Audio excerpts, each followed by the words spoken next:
Welcome to a fully loaded edition here of Campus Life, our weekly college-focused episode here on Campus to Canton. As always, I'm Austin. And this is Colin. And I almost feel like a weight's been lifted off my shoulders here. It's just less live football to watch for the next couple months. As much as, we get into it and I love it, I need this time of the year to kind of regroup a little bit. You feel the same way? Yeah, I'm definitely with you there. I love watching the live football. It's hard to beat, watching football on a Saturday, just hanging out on the couch, beer in your hand, however you do it. I obviously love to do that. But, the off season is definitely a time where you get to really dig into some of these guys that catch your eye throughout the year. And, because that's a time of year where people are uploading some of the all-22, you're getting to watch actually some of the footage of it and of some of like the lower level guys, because there's some, all-22 from this year out there already on, the bigger name guys like Fields or, guys like Harris, guys like that. But yeah, definitely using the off season to update my rankings, to, find unearth some diamonds in the rough here. So I love the off season personally. I look forward to the off season every year. I think my favorite part is when you kind of get caught up in the hype on a guy, or, a guy has a really good statistical season and you bump him up a bunch in your rankings, and then you sit down in the offseason to watch him and you're like, oh man, this guy sucks. and like, I've been bumping this guy up for months. I probably talked about him on Twitter, and it's just like, Do you have any examples of that off the top of your head now? I don't know if this year I actually don't have anyone that I've quite hit that point with yet. I think I did it with Kenny Gainwell a little bit last year. Okay. Where once I finally dove into him, I was a little bit disappointed in what I saw. Eric Gray, maybe this year I sat down and watched a bunch of his stuff from this year already, as a guy that I bumped down a little bit after watching him. But okay. Yeah. It's hey, that's it. We just came up with a segment that we can do later on live on the air. Yeah, I mean, I love just always bouncing ideas off, and it's better when we do it on live air. Exactly. First major one that I think we've come up with on air, but the pressure is for you guys. Pressure makes diamonds, isn't that what they say? Yeah, absolutely. All right. Well, we have a ton of stuff to talk about here tonight. So let's just dig right into it here. We have a couple of pieces of news that we want to discuss. The first one being some coaching carousel updates already. It's that season. I mean, we're just going to see a bunch of coaching changes now. The bowl season's pretty much over. The first one up that's major this year is Tom Herman leaving Texas.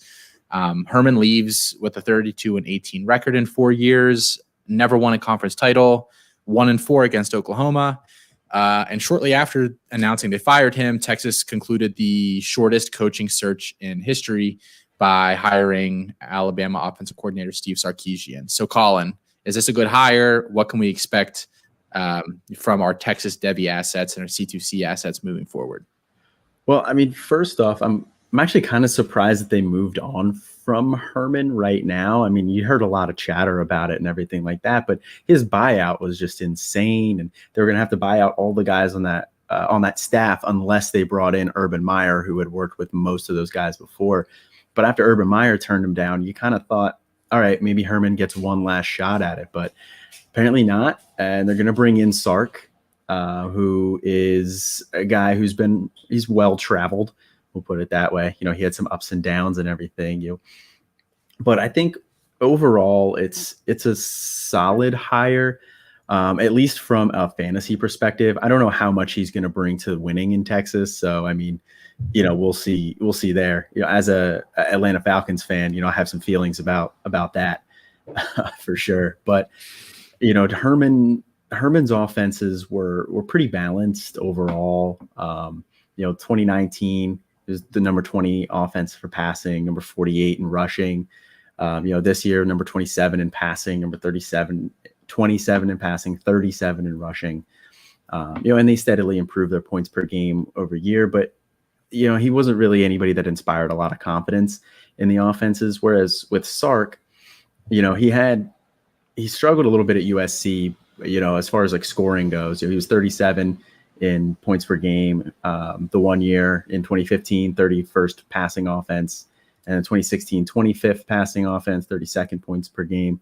but you kind of already know about some of the struggles he had there. So, I think you don't write it off, but you can chalk up that to a little bit of the issues he was having.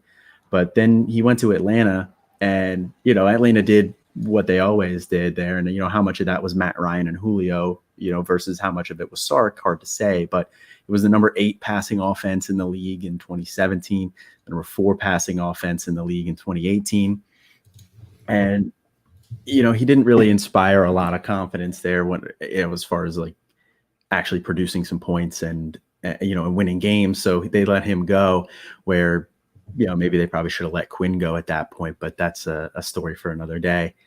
But resurfaces at Bama, where he had a pit stop at Bama there, between his USC and Atlanta days. Saban must have like a bit of a thing for him, but he really showed a lot there at Bama. Number 3 passing offense in 2019, number 6 total offense, number 2 in points per game. So he's putting up points. That's what you want to see. And this year he's number 5 passing offense, number 6 total, number 2 in points per game. So yes, it's Bama. They have a ton of talent. They had some good quarterbacks there to work with, but everywhere he goes, you do see good fantasy offenses. So I think this hire by Texas, like I said, may not be the best for Texas winning games, but it should be good for your fantasy side, especially in college there. And you're going to want to target pieces of that passing attack. So I think some of the guys that I'll be looking at there would be, Joshua Moore, who's the number 1 receiver this year for Texas from a statistical standpoint. He had 30 catches, 472 yards, and 9 touchdowns. But he did slow a little bit down the stretch. And some of the other guys there have a little bit of a higher profile. So he's a guy who you may be able to get pretty cheap. He's a redshirt sophomore. He's 6'1", he's listed at 169. So he's pretty small. He's going to need to bulk up. But, his pedigree, where, the next 2 guys I'm going to talk about have they have the big recruiting pedigree there, but his wasn't bad. He was a 4-star guy. So number 19 wide receiver in his class. But then the next guy you got Jake Smith. He's a sophomore, 6 foot, 200 pounds. He was the number 8 wide receiver in the class. He's a 4-star guy. He was there. He had 23 catches, 294, and 3 touchdowns this year. And then you had Jordan Whittington. He's a freshman, 6'1", 209. He's a 5-star guy. He's the number 2 athlete overall. But he's pretty raw for the wide receiver position, given his athlete label coming out. So I don't necessarily love either of those guys, at least pro prospects wise. So they may put up some points for your fantasy side, but I think Joshua Moore is the guy I would target there. Yes, Smith and Whittington are both like that running back wide receiver hybrid kind of guy. I feel like when I watch them, and sure. I either love those guys or I hate them, and I don't see much in those 2 Texas guys. I'm very, I'm out on them as NFL guys, I think. Okay. Is there any particular reason? I don't think they do anything particularly great. I mean, I think they're pretty average college players. I know that Smith was Gatorade Player of the Year in whatever state he came from. It's not a profile that I necessarily want to bet on a ton. I might find 1 or 2 guys in college. Like I really like Aeneas Smith. I think he does what they do way better. And but those guys don't hit a lot. So, I'll take 1 or 2 of those guys and I'm not going to bet on, 10 of them. Right. Yeah. I think that's a good way to do it there too. But I think another guy who's a little bit forgotten there this year, and he's a guy that, I definitely have my eye on. It's Troy O'Meara, 4-star guy from this year's class. He's a freshman. He's 6'3", 230. So and Brennan Eagles just, he declared for the draft, so he's gone. So they don't have, like you said, those are all the guys that we just named. Moore, Smith, and Whittington are slot guys. So who's going to step up on the outside? I think O'Meara could be that guy. So he's a guy that I'd also be interested in acquiring, and I don't think he's going to cost you much either. Yeah. I actually don't really. I mean, I remember the name from last year, but I don't. I wouldn't be able to tell you anything about him. So that's interesting. I'll have to look and see where he's owned across my leagues going into this offseason and maybe add him to my plans. Yeah. Probably not owned in a ton of different places. So definitely a guy that I have on my watch list already. He was a guy I had on my watch list coming into the year. Just because I wasn't really sure how the Texas wide receivers were going to shake out. So I had an eye on him, but with Ellinger declaring this year, there's going to be a little bit of uncertainty at quarterback between Card and with how good Thompson looked, which, I mean, I've professed my Card love a couple times here. We mentioned it a little bit last week with how good Thompson looked, so we're not going to go too in depth there, but definitely something I'm keeping an eye on in the spring here. But another thing that I like with a Sark hire here is his recruiting ability. And you look at the Bama's recruiting classes, and you can chalk most of that up to Saban mostly. They're just perennially a powerhouse team. But when he was at USC there, they had the number 2 recruiting class in the country in 2015, first year there, and the number 10 recruiting class in the country in 2016. And I think the comparables between USC and Texas as far as ability to recruit, because they both have kind of like a name brand, but it's a little bit tarnished of a name brand right now, where they're not, neither of them are like the powerhouses. They're like kind of the wannabe powerhouses. So I think that you can draw some parallels there. And I think he's going to be able to bring in some good recruits into Texas, especially with having a little bit of an NFL layover there in Atlanta. So he's got some experience. So, he's a guy to watch out. That's a guy to watch out for the recruiting rankings moving forward as well. I'll be honest. The only thing I want to hear from that Texas offense next year is that the ball is in Bijan's hand. That's all I care about. He's clearly their best player. I mean, we've eased him in enough this year. I mean, I don't want to see the guy getting like 45 touches a game, but I mean, he needs to be their main focal point of that offense. If he's not, then that's like a fireable offense in the first year, man. Well, the good news with Sark there is he doesn't really split the backfield touches up too much. At Bama, when they have like a carousel of guys, he obviously did that there because they just had so many guys. But when he was in Atlanta, he mostly leaned on Freeman, or when Freeman went down, they had that revolving door of nobodies with Smith and Brian Hill and guys like that. But his rushing offenses, they don't produce a ton. At least at Bama. Surprisingly, they're the number 46 rushing offense this year, and they were the number 56 rushing offense last year. So I don't necessarily love this hire for Bijan, but I do love Bijan. So he's not a guy I'm moving. Yeah, you'd have to pry him from my cold dead hands. So the other big coaching news this weekend, and I don't think it's actually been made official yet, it just seems to be reported at a bunch of different places, is that Jim Harbaugh was extended at Michigan. And I know Michigan fans really are just universally unhappy about that, which tells you kind of all you need to know there. Yeah. He's had consistently strong recruiting classes, but he hasn't really developed much on the offensive side. So just looking at his, what he's done there a little bit, he's been 49-22 since 2015 at Michigan, 34-16 in conference, which is kind of not great. He only has one season where he actually finished better than third in their in the Big Ten East, which also surprised me a little bit. Recruiting class ranking wise, though, he's pretty much been hitting it out of the park.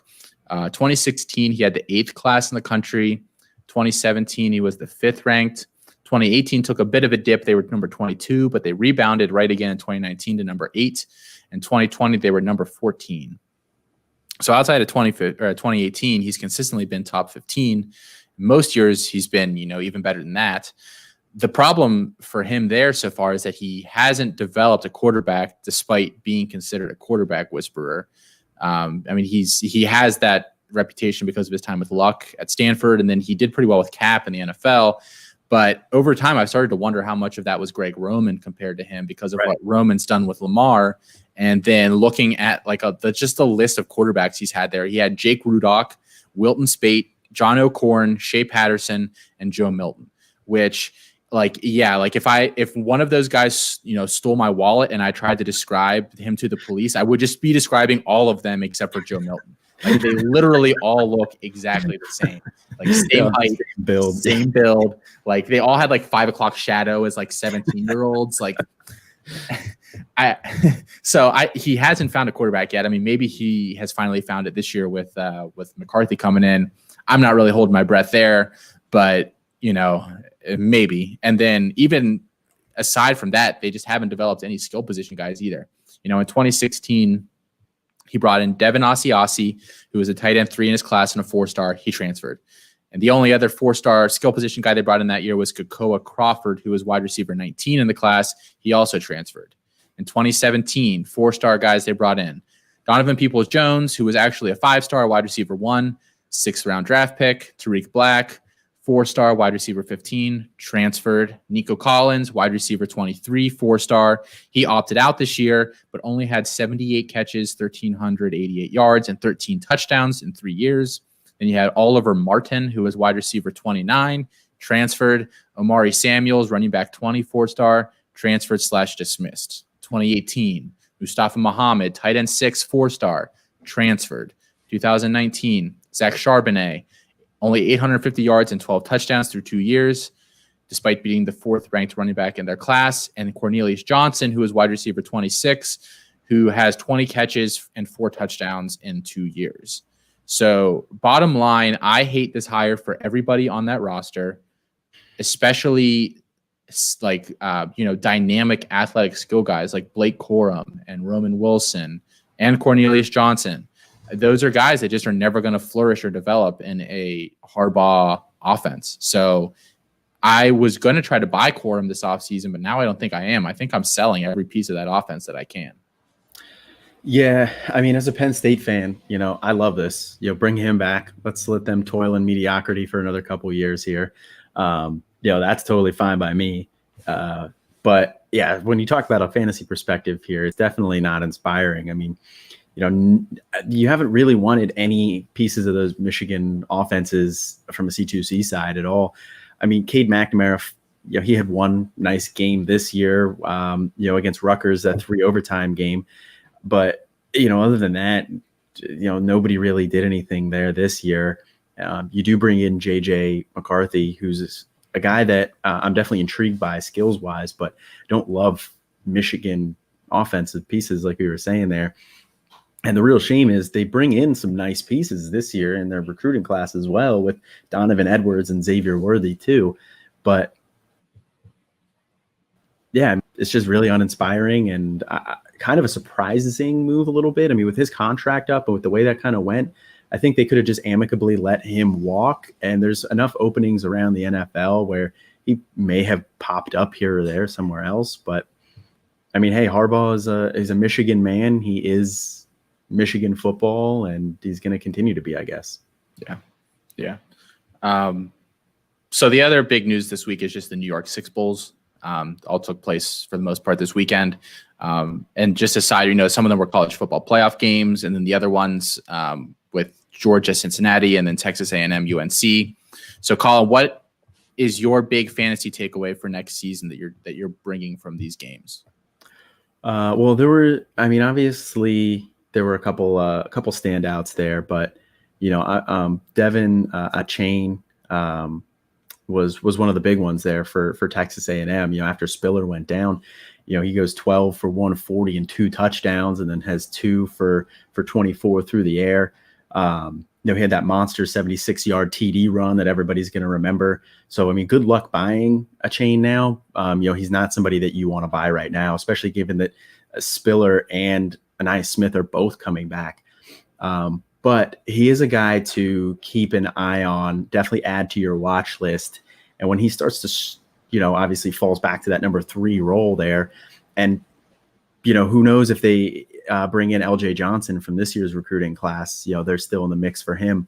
So wait to see how that shakes out. In the beginning of the year next year, I think you'll have a buy window for Achane.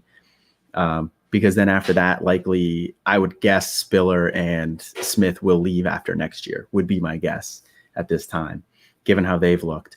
But, he's a guy who you saw the long speed there with that 76-yard TD run. You saw the nice contact balance for his size on that, some of those other carries as well, where he was at 5'9", 185, that's not really something you expect to see, but he looked bigger than that to me out there.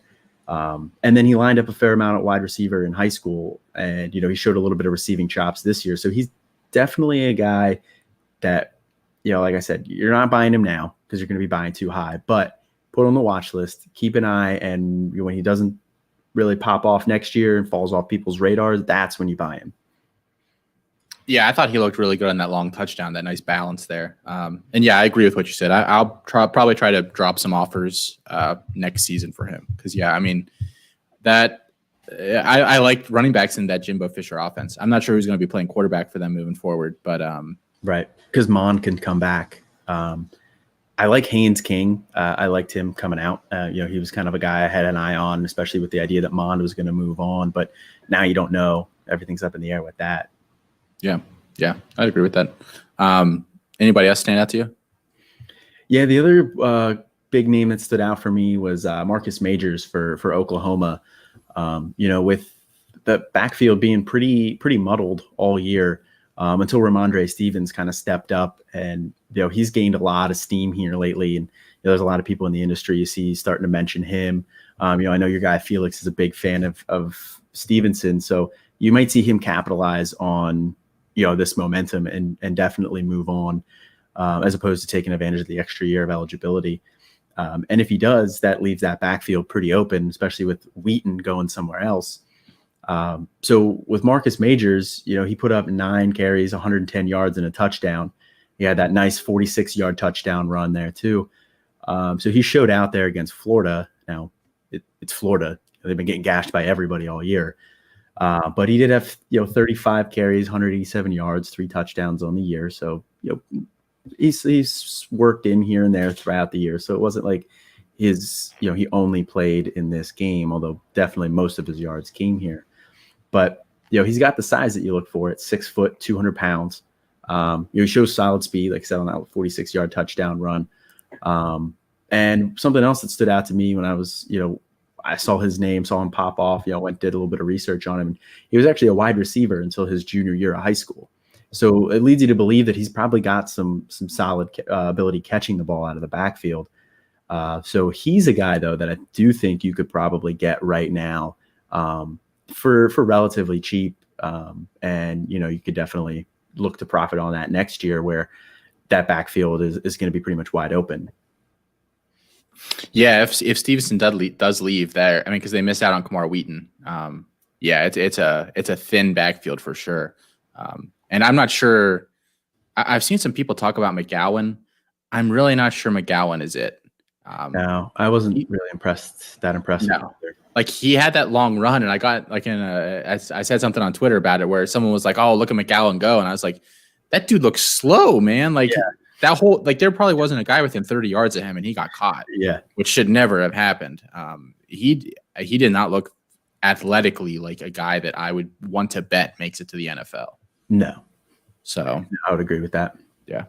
So Major might be a sneaky scoop where someone will be focused on the McGowan, ranking from last year, and you can snag him for cheap. Yeah, he's definitely a guy, and he's probably not owned in any leagues right now either. So if your waiver wire is open right now, go scoop him up. But I know a lot of them are closed, so he's definitely a guy I threw on my watch list. Yeah. So just my big takeaway, and this actually we were talking before the show. This is definitely going to turn into an article for me at some point. I think there is going to be a major window next year, and I think it's going to be a long window where you can buy Sam Howell for much cheaper than he should be. And I'm saying that because if this game on Saturday was any indication about how their skill positions are going to shake out next year, it's going to be a very long year for them offensively. I mean, Howell kept them into the game, and he looked pretty good. But if you're going to have a lot of people in your leagues that are looking at those stats, and I think his stats are going to be down. He loses both of those guys in the backfield with Javonte Williams and Michael Carter. And then De'Ami Brown's already declared, and Daz Newsome was a senior. He's probably going to follow him out the door. Outside of Josh Downs, who we've talked about on this show before, and I really, really like, and he looked really good the other night, they just were dropping the ball left and right. It was incredible. I don't know if I can remember like a major Power 5 program with that many drops in a single game in a while. And the backs didn't look good either. I mean, they have Josh Henderson and British Brooks there. I didn't think either of them looked like starting major college running backs in that game. And so maybe Kamaro Edmonds comes in next year, your guy that you talked about a few weeks ago. Maybe he comes in and does some work. But we also talked about he's a little undersized. You know, he might need a year like that. It's not like he's a 5'11", 220 guy coming in there and he might be able to take the bulk of touches. And then, just the receivers. I mean, they have De'Ami Brown's brother there. He had like one or two just absolutely back-breaking drops. Yeah. And I liked Ray Rose from last year. He was like a very low 4-star, like right on the border of 3 and 4, which is still a very good player, very good recruit. He's a guy that I'm a little intrigued by, but he didn't really see the field at all this year. I think he saw like a couple snaps against Western Carolina or something. And they don't bring in anybody this year that I think is necessarily ready to go year one. So I'm going to go out now and I'm going to say Howell's going to struggle a little bit next year.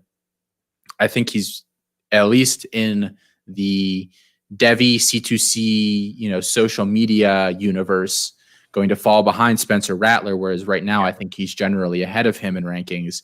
And that's going to be your time to go get Sam Howell, who I still think can be a really good starting quarterback in the NFL. Yeah, I mean, first of all, I completely agree with you with the pro prospects for Sam Howell. I've been very impressed with Howell and, his ability to move through reads and his understanding of the offense. He does show that little bit of mobility too that you like to see. He's evasive in the pocket. So he checks that box for me as well. So he's my QB1 for that class as well.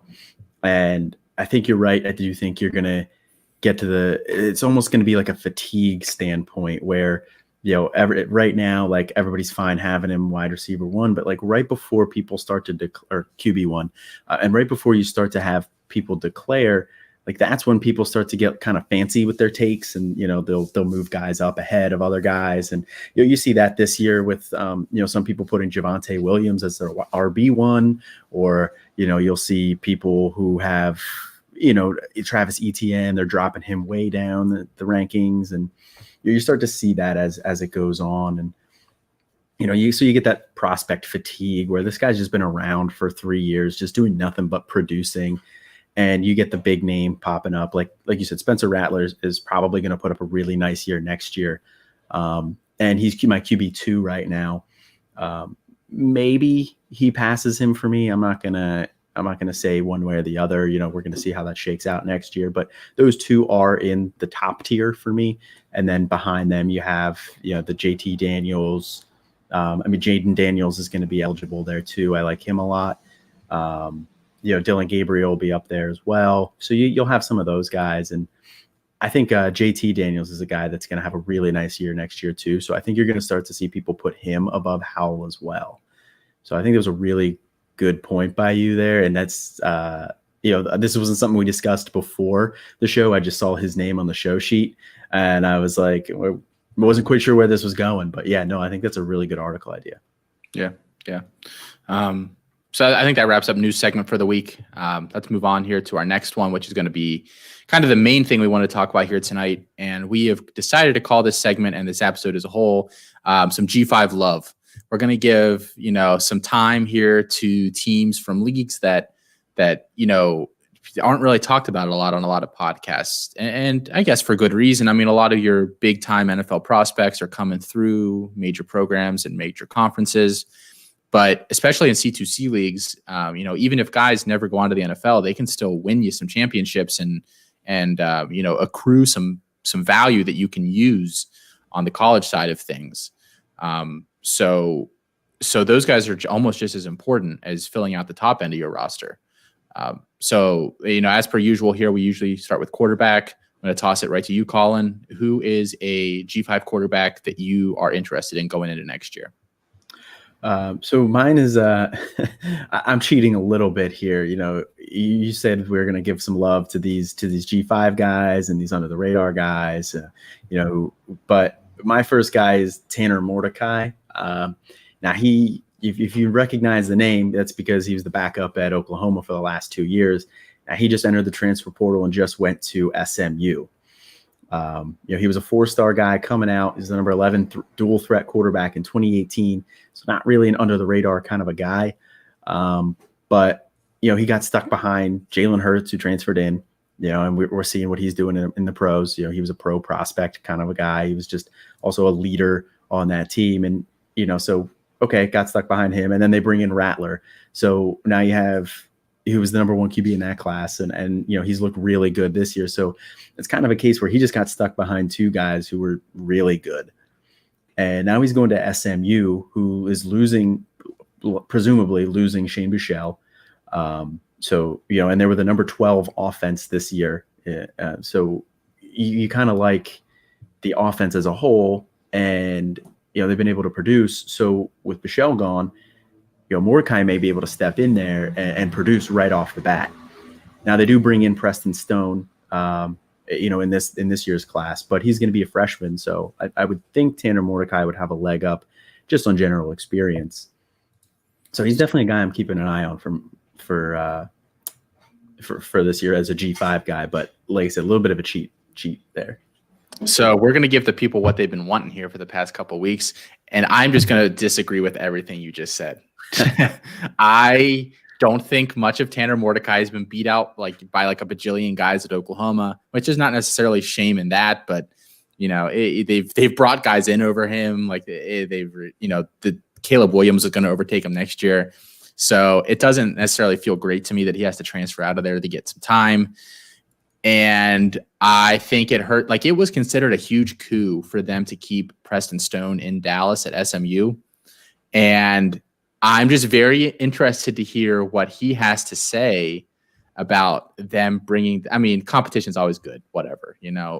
But in the back of his mind, he's saying well, what the hell did you recruit me for if you're just bringing in this other guy from Oklahoma who's gonna, push me for a starting spot? I'm sure he's probably going in there thinking that he's going to be the guy from day one, and that was that. So I think you are going to you're running the risk of angering him, and I just don't, like I said, I don't think Mordecai is that good. So I think it makes some of those guys like Rashee Rice and Danny Gray and Ulysses Bentley that I liked in that offense next year.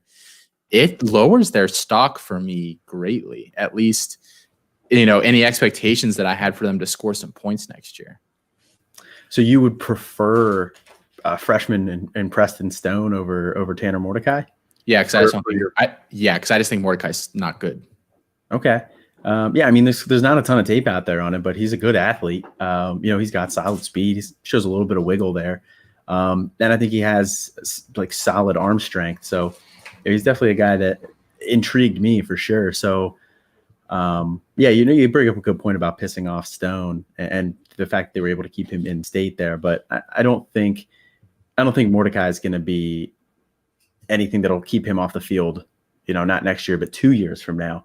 Let Preston Stone sit for a year. I think that's typically a better way to go for quarterbacks too. But, we'll see how that shakes out. Definitely something to monitor in the spring.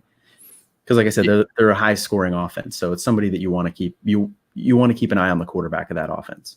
Yeah. I mean, and I guess if you want to make that point, Buechele was a guy that transferred from Texas because he got beaten out there. So exactly. I mean, they've done it before.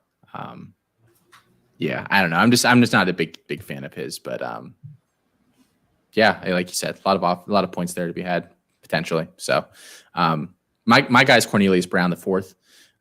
Which actually, I had written down that I wanted to say that in a very posh accent, Cornelius Brown the fourth, because it just sounds like a polo player or something. It doesn't sound like a guy that plays quarterback for Georgia State. But he is he just finished his redshirt freshman year, and it was his first year as a starter. He flashed enough that I just wrote an article for Dynasty Nerds, and I included him as a big buy. At a very cut rate price or possibly free. I mean, I think he's a free agent every single league I'm in, but he scored as the on a per game basis, he was quarterback 41 this past season, which is pretty solid. He's a Konami code guy. So he's got the rushing upside, got really nice size at 6'5", 200. And he just got better as the year went on. I mean, he started off with a couple stinkers for the year, but the last 3 games, he He completed 67% of his passes for 334 yards against South Alabama, and then 71.8% for 372. And then Western Kentucky, he put up lower completion percentage, but 232 yards and 3 touchdowns. He, like I said, he can add some stuff on the ground. He's, in my opinion, definitely not an NFL guy. I would have a really hard time envisioning him ever making it to the NFL. I don't think he's really particularly accurate. Ball placement flashes, but needs some work. But the big thing that I like about him is that he plays in the Sun Belt. Yeah. And I went through this year and I took just like how all the defenses in the Sun Belt rank in total team defense, and they average 71st, which is just really not very strong. I mean, so if that continues over the next couple of years, he should be able to at least beat up on those defenses. So I'd go out and, if he's free or, like in an auction, I'd spend $1 on him at the end of the draft or whatever, just to keep somebody else from having him, or, something like that. I don't mind doing that. Yeah. I mean, you're always looking for, especially in an auction, you're always looking for, guys to round out the back end of your roster. And I think that's a great point there with him. Obviously, he, like you said, he brings that dual threat capability there. He had 300 yards on the ground, 7 touchdowns this year. So, yeah, I mean, he's, in the Fun Belt there, throwing up points. So, yeah, I think that's a great point. He's not anybody that I had even on my radar remotely until I saw your article, which if you haven't seen that article yet, definitely go check that out. Yeah, I don't want to toot my own horn, but it's pretty good. Nah, it's fine. I'll do it for you. I thought the running back one was actually better. Had a lot of fun writing that one. But speaking of running back, who is a guy that you're buying? So a guy I'm buying is a guy he probably is free in most of your leagues. He's not a guy that anybody really expected to do anything this year. And that's Cameron Peoples, the redshirt sophomore for Appalachian State. Everybody kind of had Marcus Williams tabbed as the guy who was going to step in for Darrington Evans as he left. And Appalachian State's a team that has like a solid rushing offense. They were number 14 in 2018. They were the number 16 rushing attack in 2019 with Darrington Evans. So both years with Evans there. So you kind of wanted to target a running back there, at least for production on the college side. And and then Marcus Williams gets hurt. Dietrich Harrington is the next guy up. He had 100 carries, 595 yards, so it wasn't anything inspiring there. And then in comes Cameron Peoples, 6'2". He was 185 coming out, which it's nice to see him back up to 210 pounds now. So that's like a good size there. But in comes Cameron Peoples and puts up 1,100 yards and 12 touchdowns on the ground. And then he had that big 63-yard TD run in their bowl game, which is kind of what led me to take notice of him, because he wasn't even on my radar before that. But he's a guy who he didn't even have. He had no stars by the composite when he was coming out. He had 2 stars by 24/7, but none on the composite. He only had 5 offers, and they were all from low-level G5 schools. So it was really good to see, those types of guys. You like to see those guys start to succeed. And, with Marcus Williams leaving next year, Dietrich Harrington's going to be a junior, so he's going to be a senior, so he'll still be there. But you got to think they're give it to Cameron Peoples. And, this is Appalachian State's 9th straight year with 1,000-yard rusher. So like I said, you want a piece of that rushing attack. Yeah, like we talked a little bit about this before the show. I was not really aware of him. I think I'd heard his name once before. So I'll have to do some digging on him. But yeah, like you said, I mean, a lot of these it's all about the offense. If you can get a piece of an offense that's in a weak conference, then that's a win for me. Yeah, I mean, that's what you look for as far as like some of the G5 guys and putting up college production. You target the offense and what they're good at. For App State, like I said, it's rushing. For SMU, it's quarterback play. And some of the receivers there. So yeah, you keep an eye on that. You see who breaks out, and who cares if they don't produce in the NFL, because you're going to get these guys for cheap. Yeah. So my guy's Kobe Lewis, and I am a little more bullish on him as an NFL guy than I would be on maybe some other G5 running backs. He's a third-year guy at Central Michigan, so he can come out this year. And it's a weak running back class, so I keep thinking there's going to be like one or two of these guys that probably needs to go back that's going to come out, and I think he's a candidate to do that perhaps. I think I have him in all of my leagues that I'm in currently.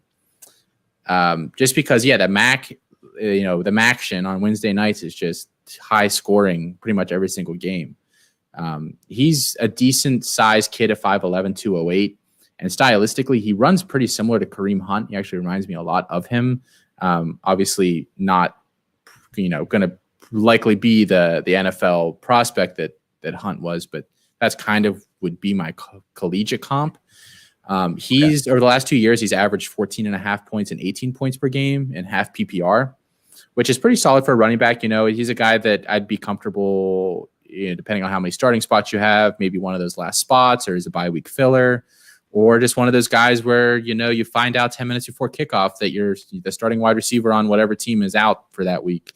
So, he's one of those guys that I just like to have around. And like I said, I don't think he declares this year, but if he does, just go buy Lou Nichols, who is the guy that's behind him. And this year he was MAC freshman of the year. He had 508 yards and 4 touchdowns. He can catch the ball a little bit. He's a little bit bigger though. He's 5'10", 220. And he's going to be absolutely free. He's a free agent in all of my leagues that I'm in currently. So he'll probably be a guy, depending on how many guys I send to the NFL from my teams this year, that maybe I'm just looking to snag for free to, slide in as like the last guy on my roster. Yeah, no, I mean, that's a great point. Like Kobe Lewis is a guy that I definitely had some intrigue after his 2019 year where he put up 1,000 yards, 12 touchdowns, 23 catches, 164 yards through the air. But, he definitely disappointed this year. He got kind of, he got outproduced by Lou Nichols, like you mentioned there. And then, they do bring in Jacob Sermon for next year. He transfers in from Washington. So do you have any concern about them kind of steering focus away from Kobe Lewis with, going towards Lou Nichols and going with, bringing in a bigger, in air quotes, name at quarterback? Yeah, I'm actually not 100% sure. I feel like, and this is why I kind of am suspicious that maybe we hear him declare, but I still think he's the guy there. And even if they split, I think this year's split was the worst case scenario for him. And like I said, he still averaged 18 points per game. So, it's not like he was terrible. It might limit his ceiling, but I think he's a safe floor guy, and he's a guy where you probably know who the next guy is, which is something that I really, really like in those guys where, if he goes down, then I'll just go pick up, like I said, Lou Nichols and slot him right in and get virtually the same production.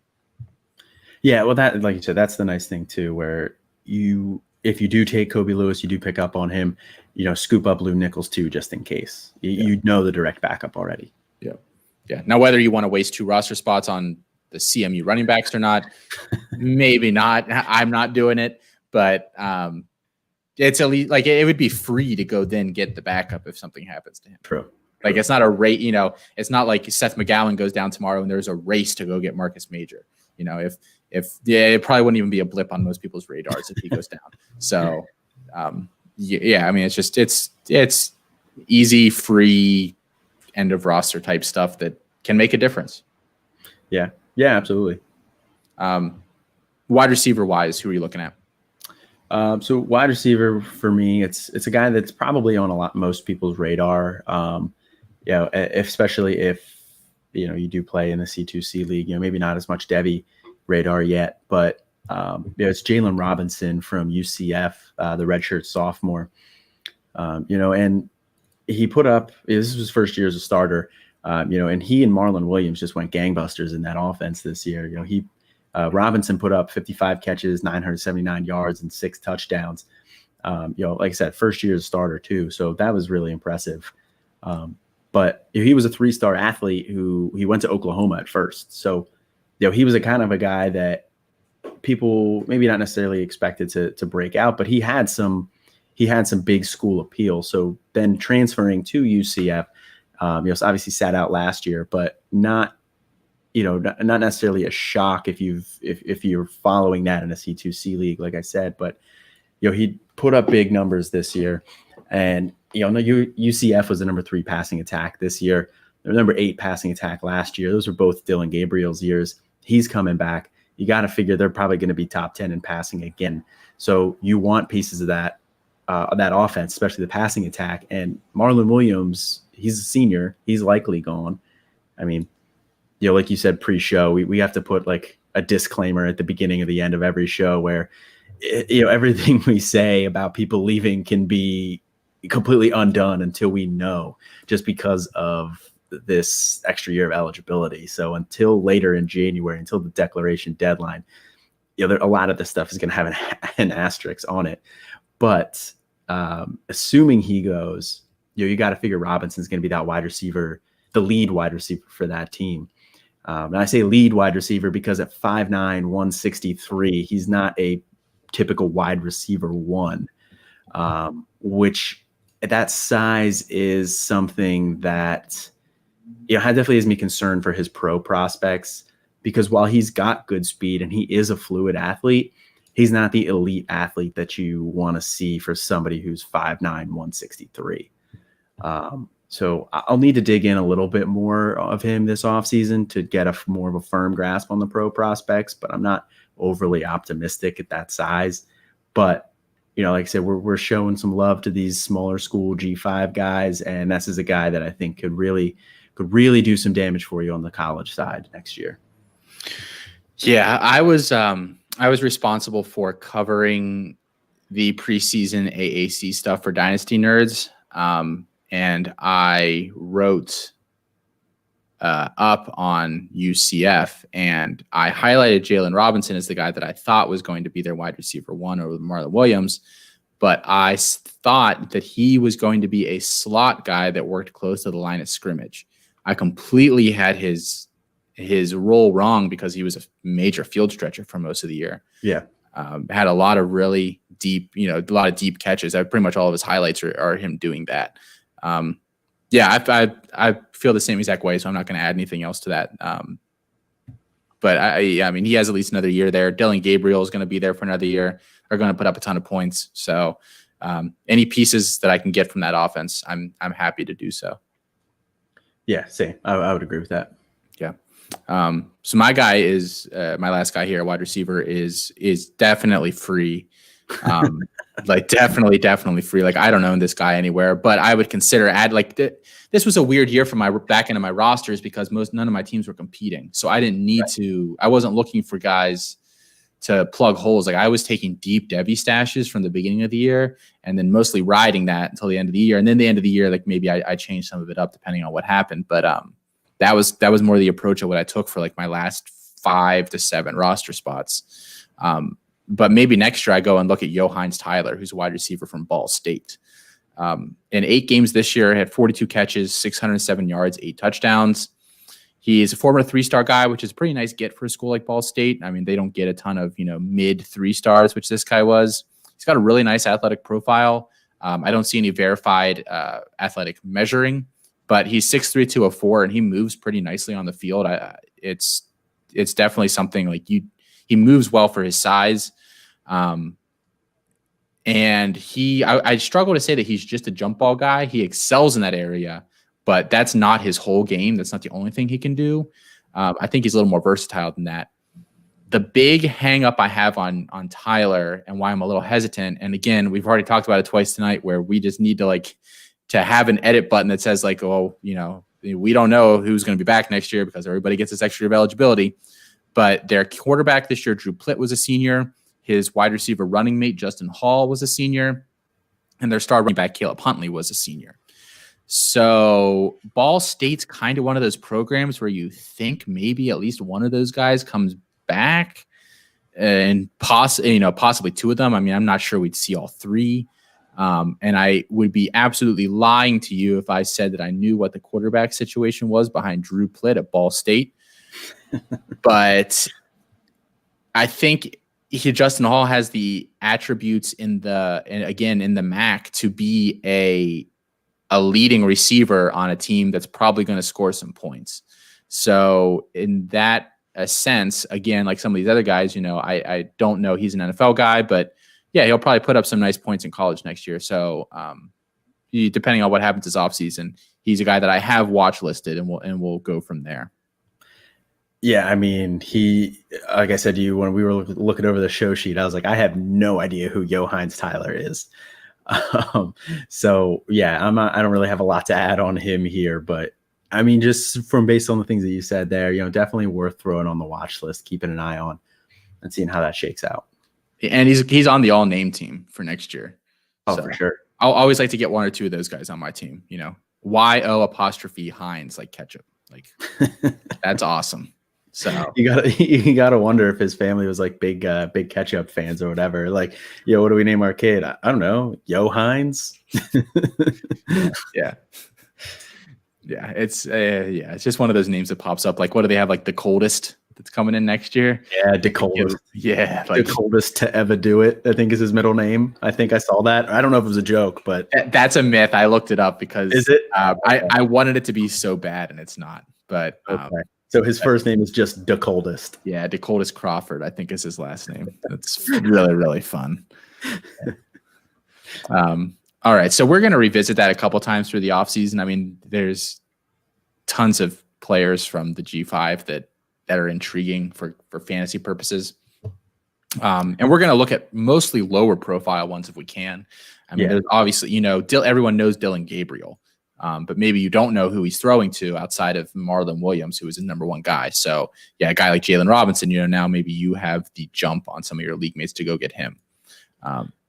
But the last thing, go ahead. I was just saying, right, and I think that's one of the keys to a C2C league too. Is like, you want those like prospect guys who turn into NFL guys, but the way to consistently stay competitive on the college portion is to just nail these G5 producers who, they don't really have any pro prospects, but they're in an offense that's going to put up a ton of points.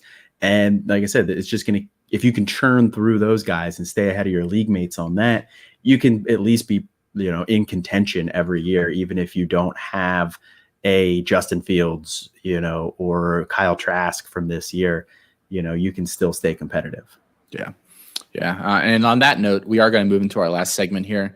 And it's similar to the last thing we talked about, but also a little bit different because it is moving past identifying those early round guys that you want in your leagues and kind of filling out that bottom of your roster.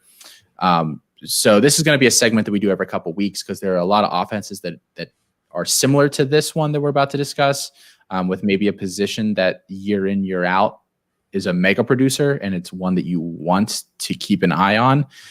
So this week we're going to talk about Arkansas State and specifically about their passing offense. They've produced some pretty, they're not really NFL guys. I mean, they've made it there.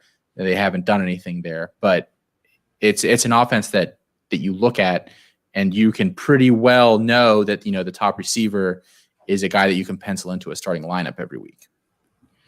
Right. Yeah. And this is, this offense, the Arkansas State offense, they have been the number 2 passing attack this year, number 10 passing attack last year, number 20 in 2018. So the top 20 passing attack 3 years in a row.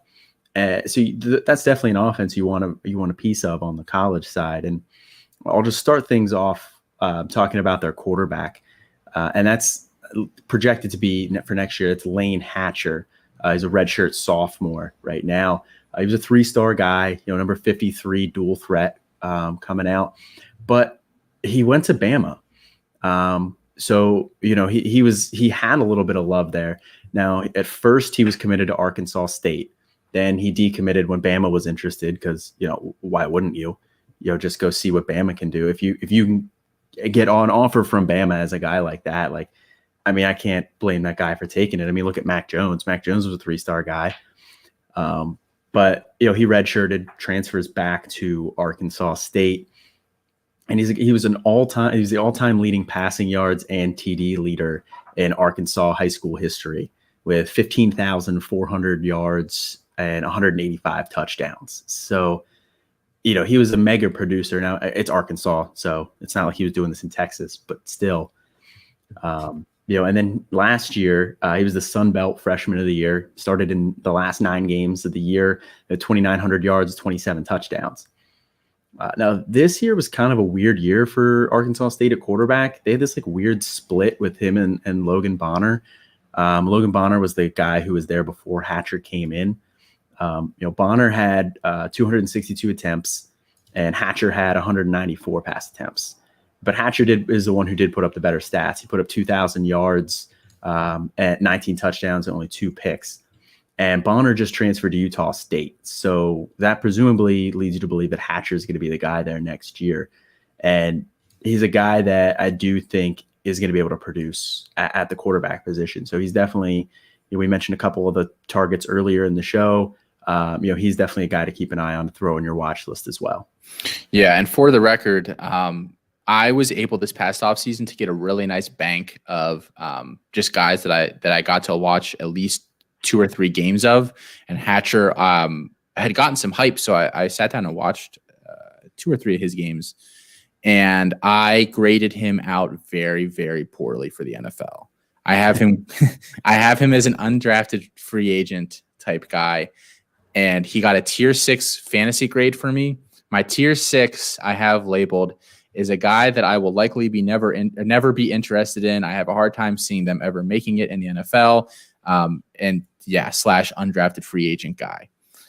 I actually think I watched 20 quarterbacks or 24 quarterbacks, and he was my lowest rated guy that I watched. But like you said, he's going to score points in that Arkansas State offense. So if you're fine, I know we always say this caveat, if you're fine with only college production, you have to be really fine with only college production to go get Lane Hatcher. But if you're really fine with that, then go get Lane Hatcher, because they're going to do some things in that offense next year. And transferring from Bama, like you said, he was getting a little bit of hype, so he's probably rostered somewhere. So I think unless you're, a title contending team, I don't think I would go out and acquire Hatcher.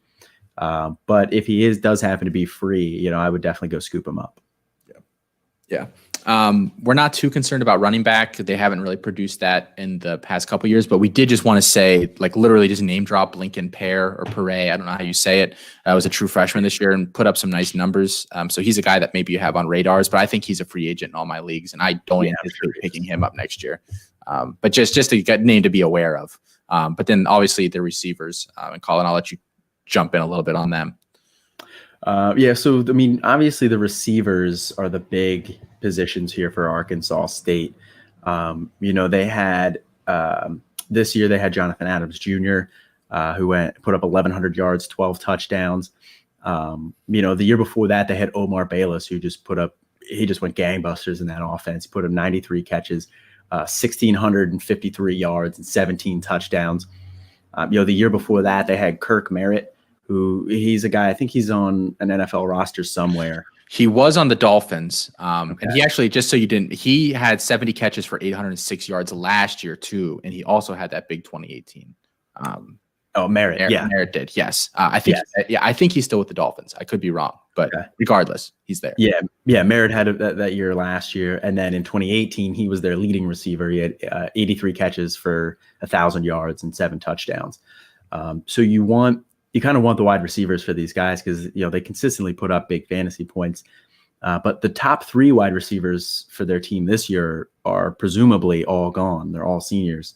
And I don't know how into the bowl games everybody is here, but if you watched this bowl games, Adams skipped it, and their guy Corey Rucker just went nuts.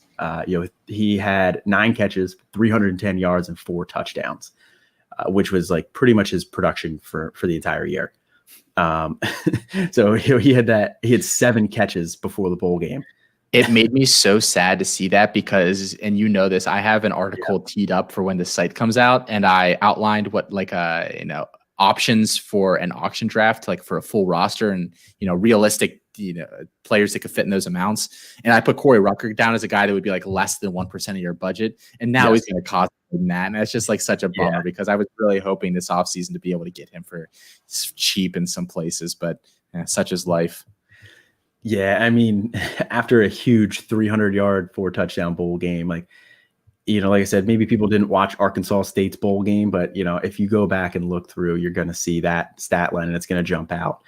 And he got prototypical size too at 6'2", 190, so he checks that box as well. So you're probably going to see some people go after him, and but maybe not on the other guy here. And I don't know how much you have about the next guy that I'm going to talk about, but that's Jeff Foreman. For Arkansas State. He's the sophomore. He's mostly prototypical size there too, 6'2", 175. So you want to see him put on some more muscle there, put on some more weight. But he was a 3-star athlete coming out. He was the number 101st player there, for the number 101st athlete. So he's just transitioning to the wide receiver position. So you hope that he's going to put on some weight. But he did have some bigger offers. He had an offer from Iowa State, offer from Texas. And he's actually the guy who really came on strong at the end of the year here for them. He had 3 100-yard games at the end of the year, including 4 for 144 and 2 touchdowns in that bowl game. So he actually had better production than Rucker. So, if league mates are keeping an eye on Rucker, maybe Foreman's the guy that you go keep an eye on there. And Foreman also does return kicks too. So, at times, so he's got that little bit of versatility, but if your league gets points for kick returns, also something to factor in there as well. Yeah. I have 0 to add on Foreman. I'm not going to lie. I know he's a returner and that's it. I've just been putting all my eggs in the Rucker basket. So, yeah, I'll leave it at that. Well, maybe take one out and put it in the Foreman basket. All right. I'll see what I can do. Or at least watch list him.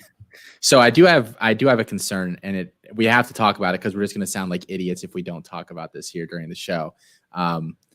New offensive coaching staff for Arkansas State this offseason. But I'm still high on those, like on their passing offense, and I'll tell you why. So they're bringing in Butch Jones, who maybe doesn't have the best reputation after his time at Tennessee, but people forget that before he went there, he was a pretty hot commodity at some lower ranked schools. He was at Central Michigan for 3 years, and he was at Cincinnati for 3 years. So before the show tonight, I went and just looked at what his his quarterbacks and his top receivers produced in those offenses to see if maybe this wasn't such a smart thing to talk about tonight. And what I found, so he had, I'm sure if you guys are college football fans and you're older than 22, 23, you might remember Dan Lefevre, who was the quarterback at Central Michigan for a few years. He never made it as a quarterback in the NFL. I think he transitioned positions. I want to say he became a tight end or something like that. Right around the time where people were saying that Tebow should, they were like, well, look at Dan Lefevre. He did it. If I remember it correctly, that was like the whole thing around him. But so his 2007 was Lefevre's sophomore year. He scored 454.28 fantasy points in standard quarterback scoring that year, which was good for 32.44 per game. The next year, he only played 11 games, I think because of injury, but he still scored 278 points, which was good for 25.32 per. And then his senior year there, he put up 396.82 points at 28.34. And a lot of it is rushing as well. He was definitely a dual threat guy, which bodes well for Hatcher. And then I looked at his receivers, and at Michigan, or at Central Michigan, you might recognize the name there as well. It was this guy named Antonio Brown. His 3 years there, he put up 238, 234, and 283 as the top dog in that offense. So obviously, I'm not saying that Corey Rucker is Antonio Brown, but maybe Antonio Brown wouldn't be Antonio Brown without Butch Jones there. You never know. So that is interesting. And then at Cincinnati, it's actually a couple different guys. 2010, he had Armand Binns, which is a name that I also vaguely remember, but I'm not going to lie, I don't remember the 2010 Cincinnati offense. But he put up 245 points in full PPR scoring. 2011, their leading receiver was Anthony McClung, and they had to split time between 2 quarterbacks that year. So I think things got a little messy for that offense, but he put up 153 points. And then in 2012, Kenbrell Tompkins of Patriots infamy was their leading receiver, and that was a younger year for him. He put up 100.1 points, 100.1 points that year, but Travis Kelce was actually their leading receiver with 165.2. So his offenses are capable of supporting some pretty strong guys. Oh, and Cincinnati at quarterback, they had Zach Collaros. He put up 21.48 and 18.9 per year. And then 2012, their quarterback's name was Munchie Legault. Munchie Legault. I saw this and I was like, there's no way. How did I miss there was a guy named Munchie Legault in college? Well, I don't think you probably weren't paying attention to college fantasy football in 2012. At least I wasn't. I wasn't, but I saw that and I was like, there's no way. But yeah, Munchie Legault. Yeah, him and Brendan Kay were there. They split time and they put up about 17 points per game. So, but yeah, I mean, he's capable of keeping these positions producing. So I'm still high on the offense. Yeah, absolutely. And I think we were, like I said, we were talking a little bit pre-show. I think you brought up a really good point in that, yes, everybody's going to remember his years from Tennessee, but I don't necessarily think that is all that applicable for, for Arkansas State or for what he's going to do there, because Tennessee, obviously Power 5 school, but they're kind of in that, like, they're not even like the wannabes like USC and Texas are right now. They're like the next tier down. Like they always want to be good and they just never are. Like people just think they're going to be better than they are. That fan base I don't know what they're doing down there in Tennessee, but that fan base is delusional. But when you look there at the Arkansas State, where it's a lower G5 school, then you look at Central Michigan, also a lower G5 school. I think that's probably a little bit more applicable. Yeah. The G5 and P5 are like almost two totally different universes. So I'm not worried at all about his time in Tennessee. And one other just quick thing that I wanted to note is that Antonio Brown was actually probably not the best NFL player on that 2007 Central Michigan offense. They had a tight end on that roster whose name was J.J. Watt, who actually caught 9 passes that year, which I just thought was a very interesting tidbit. I always forget that he went there for a year on the completely opposite side of the ball, which makes what he did in the NFL like even more remarkable. But yeah. No, yeah. When you told me that, I was like, you play the guessing game, like, oh, can you guess who the best player on that team was? And I was like, there was somebody on that team who was better than Antonio Brown. Was not expecting JJ Watt. Trick question. Yeah. All right, guys. Well, that is going to be our show again here for tonight. As always, we're going to be coming out with our Canton Bound episode later in the week here. We've had some fun episodes over there the past couple weeks, so don't miss out on that. Be sure to rate and review and subscribe to our podcast on any of the platforms you use, especially on Apple Podcasts. That seems to be the big one. And other than that, I think I'm just going to wish you guys have a good week. Coming back from Christmas break here, ease your way in slowly. That's all I'll say. Ease your way in slowly. And I'll just say best of luck to everybody with their New Year's resolutions. Obviously this is the 3rd day of the new year, but Monday is when it really starts, at least for me. So yeah, best of luck with everybody with that. Yep. All right. Have a good night, guys.